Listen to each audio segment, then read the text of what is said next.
स्वामी विवेकानंद जिसमें पूरे भारत के अंदर में भ्रमण किया और भारत के अंदर में सत्संग किए, लेकिन किसी व्यक्ति ने उनके सत्संग की कदर नहीं की।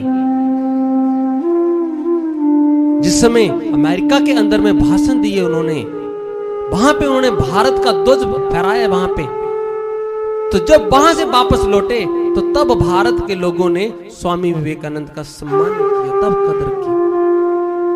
भारत के लोगों की ये हमेशा से एक विडंबना रही है।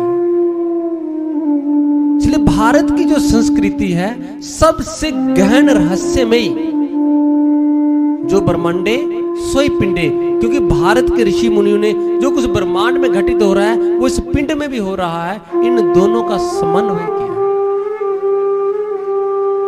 इसलिए जो रामायण है और गीता है, इनको समझना हर एक व्यक्ति का काम नहीं है, ना ही उसके बस की बात है।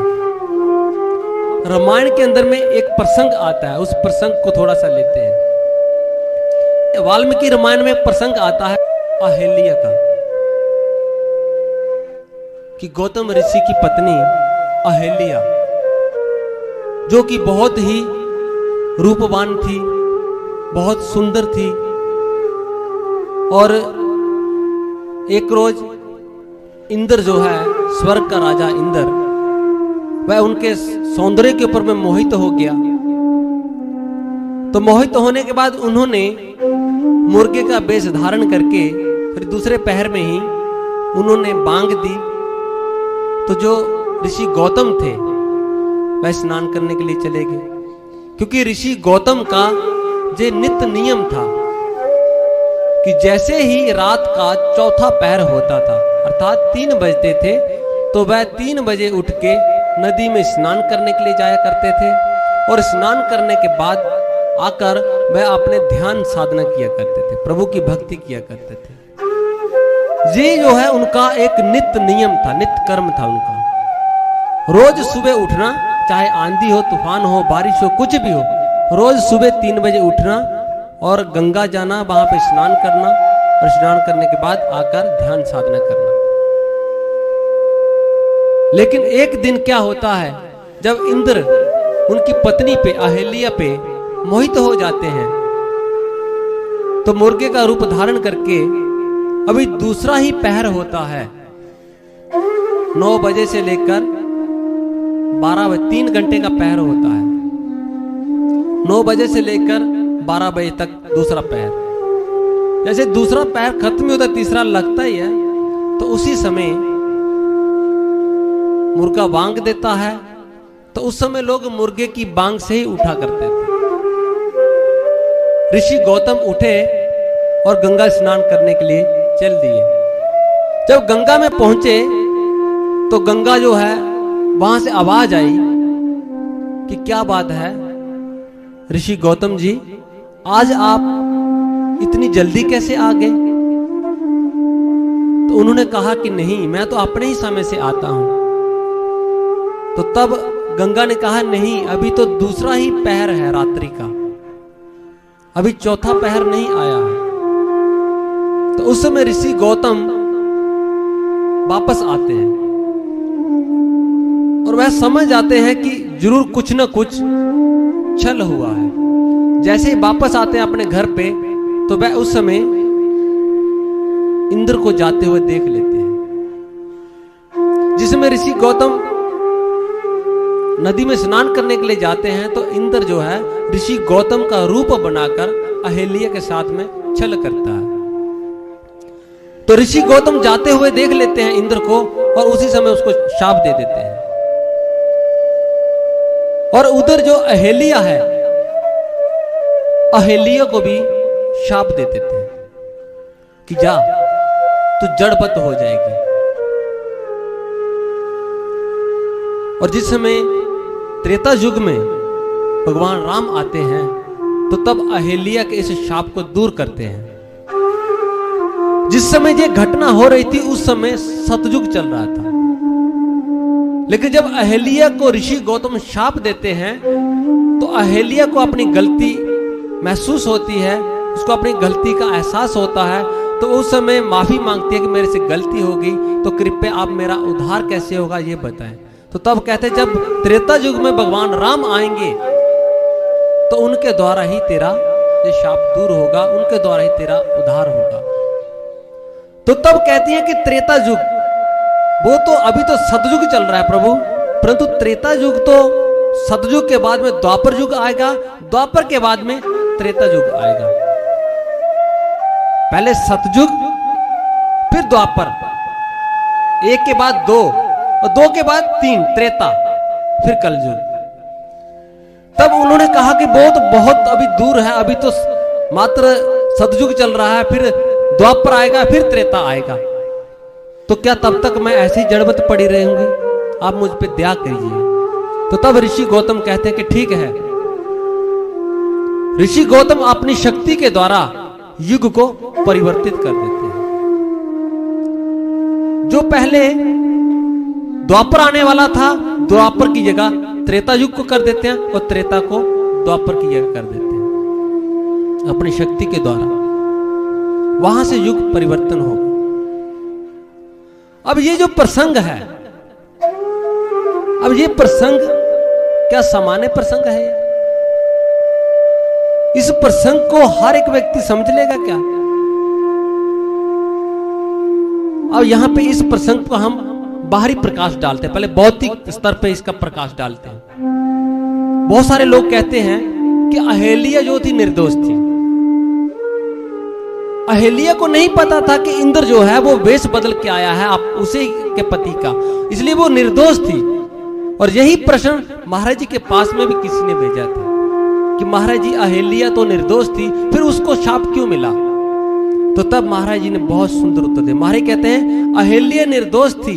किसने कहा? कि अहेलिया का ये दोष था कि उसने अपने पति के स्वभाव को नहीं पहचाना था। अहेलिया का ये सबसे बड़ा दोष था। जो पत्नी अपने पति के स्वभाव को नहीं पहचानती, उस घर के अंदर में कभी सुख शांति नहीं मिल सकती। और जो पति अपने पत्नी के स्वभाव को नहीं पहचानता, दोनों का जहां भौतिक स्तर पर ले, पत्नी को हमेशा अपने पति के स्वभाव का ज्ञान होना चाहिए और पति को अपनी पत्नी के स्वभाव का ज्ञान होना चाहिए। जब तक दोनों को एक दूसरे के स्वभाव का ज्ञान नहीं है, तब तक उस घर के अंदर में सुख शांति नहीं आ सकती। तब तक उस घर के अंदर में कलह क्लेश हमेशा ही बना रहेगा, तब तक वह घर शापित ही रहेगा। तो महाराज ने कहा कि उन्होंने अपने पति के स्वभाव को नहीं पहचाना, ये उसकी सबसे बड़ी गलती थी। अहेलिया को पता था कि मेरा पति रोज सुबह चौथे पहर में नदी में स्नान करने जाते हैं और स्नान करने के बाद में वह नित्य नियम अपने कर्म करते हैं, वह अपने ध्यान साधना करते हैं, वह कभी वासना का अधीन नहीं होते भी। लेकिन उन्होंने इस बात को उस दिन कैसे भूल गई वो अहेलिया कि मेरे पति यदि नदी में स्नान करने के लिए गए हैं, उठकर मेरे सामने स्नान करने के लिए गए हैं, तो आते ही उनको ध्यान साधना करनी चाहिए। ये अहेलिया का सबसे बड़ा दोष था कि उन्होंने अपने पति के स्वभाव को नहीं पहचाना, अपने पति के आचरण को नहीं पहचाना। तो यही कारण था कि उसको शाप मिला कि तू जड़बत मौन रही, इसलिए जा तू जड़बत ही पड़ी रहेगी, एक युग तक पड़ी रहेगी। इंतजार कर अब जब भगवान राम आएंगे। इसलिए सज्जनों, हर एक व्यक्ति को जिस घर गृहस्थी के अंदर में एक दूसरे के स्वभाव को, पति पत्नी के स्वभाव को और पत्नी पति के स्वभाव को नहीं पहचानती, उस घर के अंदर में दुख कलेश ही रहता है। और ऐसा बहुत बार देखा गया, ऐसा बहुत बार देखा गया है। पति जब ड्यूटी से आया तो थका हारा है, उसको क्या चाहिए? पत्नी अपने आप में मस्त है, उसका हाल बिला नहीं पूछना। तो ये इन सब चीजों से, घर की छोटी छोटी बातों से ही कलह क्लेश शुरू हो जाते हैं। इस बात को ज्यादा नहीं खींचे। अब दूसरा यदि हम दें, एक तो ये है कि उसका दोष था, दूसरा यदि हम लें कि अहेलिया जो थी अपना तर्क भी रख सकती थी। क्या तर्क रख सकती थी? कि वो तो वेश बदल कर आए थे, मुझे तो ज्ञान नहीं था उसका। ऋषि गौतम ने जब उनको शाप दिया तो अहिल्या ने अपना तर्क नहीं रखा, अपना पक्ष नहीं रखा, उज्ज्वल पक्ष नहीं रखा, उसने सहज स्वीकार किया। क्यों? क्योंकि अहिल्या एक साधारण औरत भी नहीं थी, अहिल्या एक साधिका थी, एक बहुत बड़ी साधिका थी, एक विदुषी थी। वह उसकी ध्यान साधना बहुत अच्छी थी, बहुत अच्छी ध्यान साधना करती थी वो। क्योंकि जो साधक व्यक्ति है, जब उसके अंदर में सद्गुण जन्म लेते हैं तो वही व्यक्ति अपनी गलती को सहज स्वीकार करता है। एक सात्विक व्यक्ति ही अपनी गलती को सहज स्वीकार करता है। एक तामसिक व्यक्ति को आप गलती दिखाओगे तो वो अपनी गलती को स्वीकार नहीं करता। एक कहावत है कि कुरूप को आईना दिखाया और उसने आईना ही तोड़ डाला। ऐसे ही जो राक्षसी स्वभाव का व्यक्ति है, वो राक्षसी स्वभाव का व्यक्ति, उसको यदि तुम गलती दिखाओगे तो वो कभी भी अपनी गलती को स्वीकार नहीं करेगा। एक सात्विक स्वभाव का व्यक्ति ही अपनी गलती को स्वीकार करता है कि हाँ, मुझसे मेरी गलती हुई है। तामसिक स्वभाव वाले व्यक्ति को आपने गलती दिखा भी दी तो वह चुप रहेगा, कुछ समय के लिए चुप रहेगा, लेकिन फिर वो खोज में लग जाएगा कि कब तुम गलती करते हो। और जैसे ही आपसे कोई गलती होगी उसी समय वो आप पे हावी हो जाएगा, अपना प्रतिशोध लेगा वो कि तूने मुझे कहा था, अब देख तू देख। ये सारे के सारे किसके लक्षण होते हैं? जो राक्षसी स्वभाव वाले हैं, जो तामसिक गुण वाले हैं। लेकिन जो सात्विक स्वभाव वाला है वो कभी भी ऐसा नहीं देखता। अगर उसकी किसी ने गलती बताई तो वो सहज स्वीकार करता है। इसलिए अहिल्या एक बहुत बड़ी साधिका थी। यही कारण है कि भगवान राम ने उनकी पुकार सुनी। और दूसरी तरफ देखें अहिल्या का धैर्य। महाराज ने कहा जितना अहिल्या का धैर्य था, क्योंकि जब जब गुरु इस धरा पर आता है तो अपने शिष्यों की 3 प्रकार से परीक्षा लेता है। ये डीएसएम के प्रोग्राम में महाराज जी ने कहा था। कौन से 3? एक तो उसके धैर्य की, एक संतुलन की, एक विश्वास की। धैर्य, संतुलन, विश्वास। तो महाराज ने कहा धैर्य किस प्रकार का होना चाहिए? एक साधक के अंदर में धैर्य होना चाहिए जैसे अहिल्या का था। क्या आज हमारे अंदर में ऐसा धैर्य है? गुरु महाराज जी समाधि में गए हुए हैं, कितनी बार तो फोन आते हैं, महाराज जी कब आ रहे हैं, महाराज जी कब आ रहे हैं। अरे क्या गुरु के बारे में ब्रह्मा विष्णु महेश तक नहीं बता पाए तो क्या हम बता पाएंगे क्या? गुरु के बारे में कोई भी नहीं बता सकता। अगु नहीं सगु नहीं नाही कछु बेदा, गाभे मुनि वेद पुराण बुद्ध बेदा। और गुरु के बारे में कहा है कि निर्गुण रूप अति सुलभ सगुना चिन्हे कोय, निर्गुण सगुण नाना चित सुनि मुनि मति ब्रह्म होय। कि निर्गुण रूप को देख लेना सहज है, लेकिन सगुण रूप गुरु को कोई नहीं जान सकता। गुरु के चक्कर में पड़ के बड़े बड़े देवी देवता मुनि ऋषि सारे के सारे मति ब्रह्म हो जाती है। तो एक सामान्य व्यक्ति जान पा गया। इसलिए गुरु जो है एक बहुत बड़ी सत्ता होता है, उसके बारे में कोई कुछ नहीं कह सकता भी। गुरु साक्षात पर ब्रह्म। इसलिए आज हमारे पास भी ऐसा धैर्य होना चाहिए।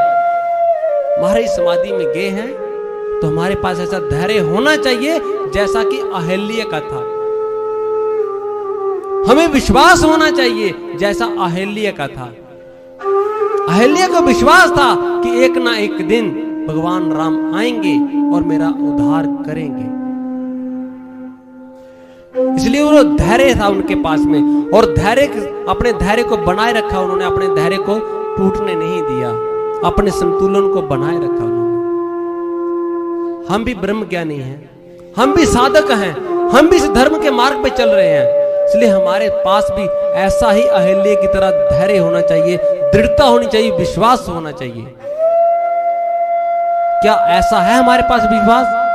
अगर किसी के पास ऐसा विश्वास नहीं है, यहां जितने भी लोग बैठे हुए हैं, तो इसका अर्थ एक ही है कि उनके पास साधना नहीं है। उनकी साधना में कहीं ना कहीं चूक है, साधना में कमी है। क्योंकि जो साधना करने वाला है उसको गुरुदेव अपने आप ही धैर्य भी देते हैं, दृढ़ता भी देते हैं, विश्वास भी देते हैं।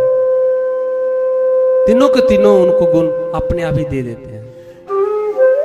इसलिए ऐसा धैर्य हमें भी आज ऐसे धैर्य की जरूरत है जैसे कि अहिल्या का धैर्य था। और तीसरा इसमें देखें तो तीसरा इसमें आध्यात्मिकता छुपी हुई है। ये दो तो बाहरी प्रसंग हो गए, लेकिन तीसरे प्रसंग में यदि देखा जाए तो इसमें एक गूढ़ रहस्य आध्यात्मिकता छुपी हुई है।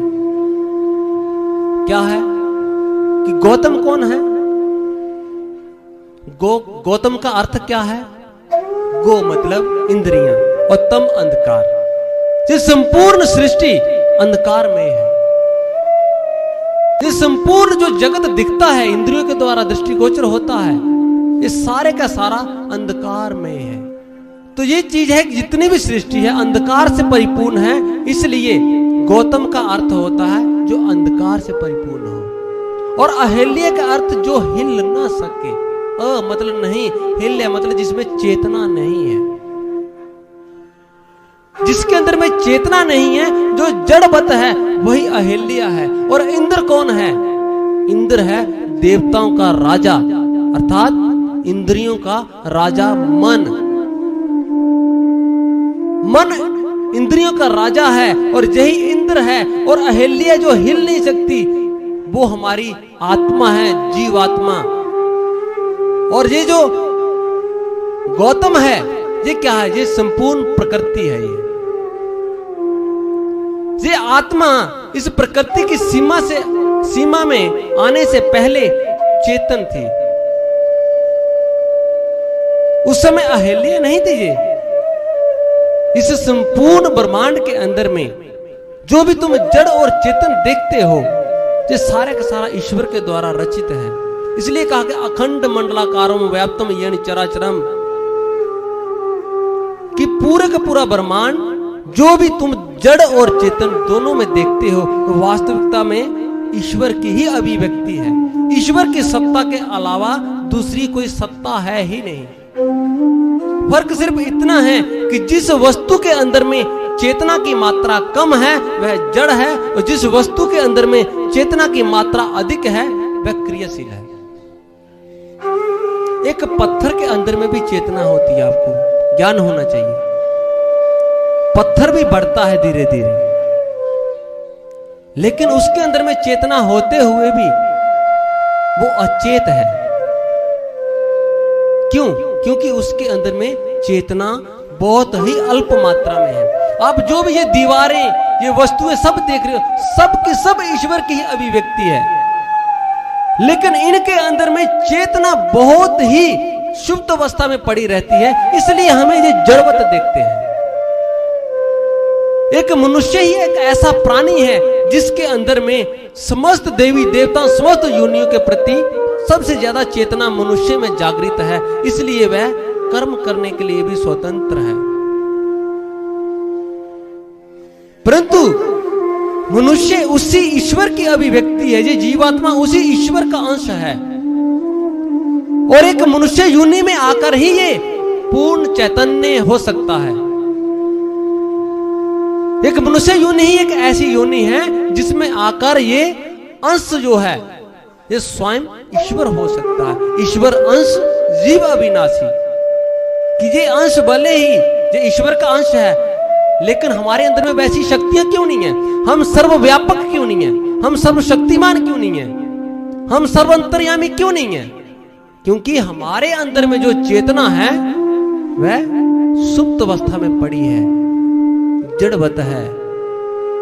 लेकिन मनुष्य अपनी इस अल्प चेतना को पूर्ण चेतना में परिवर्तित कर सकता है। इसलिए अहिल्या जो है वो जीव आत्मा है। जिस समय जीव आत्मा इस प्रकृति की सीमा से बाहर होती है उस समय संपूर्ण चैतन्य होती है, उस समय ईश्वर में ही होती है। लेकिन जैसे ही ये जीवात्मा इस प्रकृति की सीमा में प्रवेश करती है तो ये प्रकृति का अंधकार में जो इंद्रियों का जगत है ये उसको आवृत कर देता है। और जैसे ही आवृत कर देता है वैसे ही ये जीव आत्मा चेतन से जड़ हो जाती है। इसके ऊपर शरीर का आवरण चढ़ जाता है और ये चेतन से जड़ हो जाती है, एक सीमा में बंध के रह जाती है। और ये जीव आत्मा ही अहेल्या है। इसको चेतन से जड़ करने के पीछे किसका काम है? मन का काम। जैसे जीवात्मा जड़ से चेतन होती है उसी समय इसके साथ में छल करता है मन, वहीं से मन का भी जन्म हो जाता है। जैसे जीवात्मा प्रकृति की सीमा में प्रवेश करती है। अब जब तक अहेल्या के जीवन के अंदर में भगवान राम नहीं आए थे तब तक उन्होंने अपनी पूर्ण चैतन्यता को प्राप्त नहीं किया। इसी प्रकार से जब तक हम लोगों के जीवन में एक पूर्ण सद्गुरु नहीं आते तब तक हम भी अपनी पूर्ण चैतन्यता को प्राप्त नहीं कर सकते। जैसे ही भगवान राम आए उन्होंने अहेल्या का स्पर्श किया, जैसे ही उन्होंने अपने पैर से छुआ और जड़वत अहेल्या फिर से चैतन्य हो गई, चेतन हो गई। इसी प्रकार से गुरु जब हमारे जीवन में आता है तो हमारे मस्तिष्क पे हाथ रखता है और हाथ रखते ही जो हमारी जीवात्मा जड़वत पड़ी है वह फिर से चेतन हो जाती है। वहां से उसको चेतन होने की प्रक्रिया मिल जाती है। अब वो जैसे जैसे ध्यान साधना करता जाता है एक व्यक्ति, वैसे वैसे उसकी चेतना, उसका विकास होता जाता है, चेतना विकसित होती जाती है। और चेतना विकसित होते होते एक रोज जैसे ही शरीर के बंधन से मुक्त होती है तो वह पूर्ण चैतन्य हो जाती है, ईश्वर ही हो जाती है। फिर ईश्वर के साथ में मिलकर ईश्वर ही हो जाती है। तो ये जो है ये आध्यात्मिक पक्ष है इसका। इन सबको समझने के लिए साधना की गहराई, एक पूर्ण सद्गुरु के द्वारा ज्ञान प्राप्त करने के बाद जब व्यक्ति इस पथ पे चलता है ध्यान साधना के द्वारा, तब जाके ये भारत के जो ऋषि मुनियों के द्वारा जो निर्मित शास्त्र ग्रंथ हैं तब जाके ये समझ में आते हैं। तब जाके इंसान को ज्ञान होता है कि ये मात्र कपोल कथाएं नहीं है, इनका अध्यात्म अर्थ भी है और भौतिक भी है। भौतिक लेवल पे ऋषि मुनियों ने मनुष्य को समझाया, एक सामान्य व्यक्ति को, और आध्यात्मिक लेवल पे साधकों को समझाया। जो इस मार्ग पे साधक इस धर्म के मार्ग पे आगे बढ़ रहे हैं, आध्यात्मिक लेवल पे उनको भी समझाया। समाज को सुखी करने के लिए उन्होंने दोनों प्रकार से समझाया। इसलिए हमें भी अहिल्या की तरह धैर्य रखना है, विश्वास रखना है। हम अधिक से अधिक साधना ध्यान करें। समय का अभाव है, बाकी विचार फिर कभी सुने जाएंगे। तो मैं इन्हीं विचारों के साथ में अपने विचारों को यहीं पर विराम देता हूं। सभी के सभी एक जोरदार मेरे साथ जयकारा लगाएंगे। बोले सियावती रामचंद्र महाराज की, श्री कृष्ण बलदेव की, सर्व श्री आशुतोष महाराज जी की, सच्चे दरबार की जय। आइए आगे के विचार स्वामी जी के माध्यम से श्रवण करते हैं। ये मत कहो खुदा से मेरी मुश्किलें बड़ी हैं, ये मत कहो खुदा से मेरी मुश्किलें बड़ी हैं, ये मुश्किलों से